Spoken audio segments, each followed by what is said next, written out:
to the wine glass, and today we're going to be adding the very first video in the breakdown, the actual breakdown of the wine aroma wheel.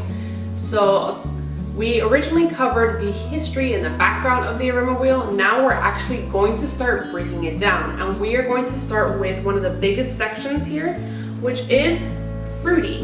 So as you can see, some of these sections are really big. So I'm gonna have to do some of these in two-parters just so the video isn't too long for you guys. And fruity is gonna be one of those. So remember when I talked about the wine aroma wheel last time, it goes from the most general to the most specific. So especially with fruity, as you can see, there is 6 midsections, and the least amount of things that you see in those subsections is 2. So this is a very big section, so we're going to start with part 1, and we're going to start with the top 3.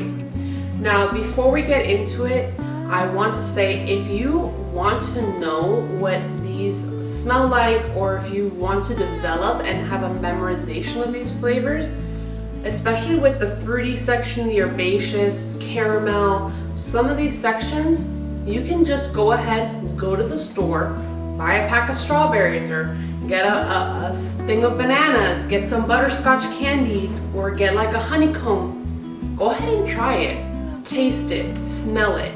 Remember what those things taste and smell like, so when you go to actually taste the wine and you go to this wheel, you're like, okay, well, I had a strawberry.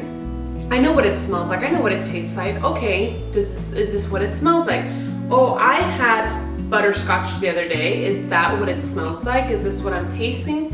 So it helps you really practice what it is, the things that you're going to be experiencing in this wheel and in your wine. So let's go ahead and get right into it.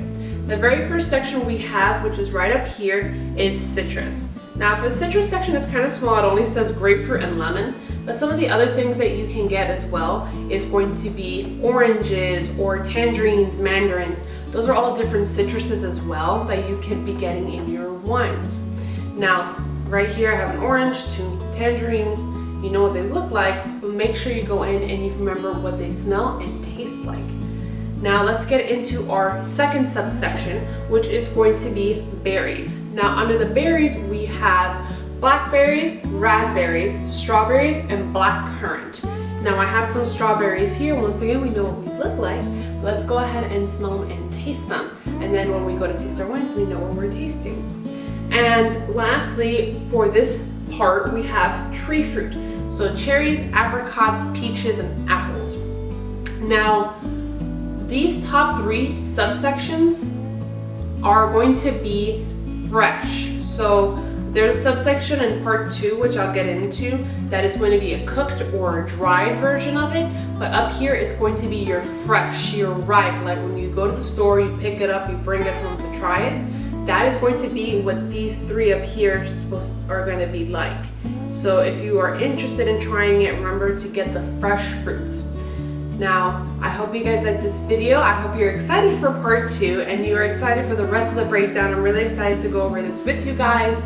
I love kind of going over the wine wheel. It's a very, like I said, it's a really cool tool to have in your arsenal for wine education. So I hope you guys liked this video. If you did, please like, comment, and subscribe.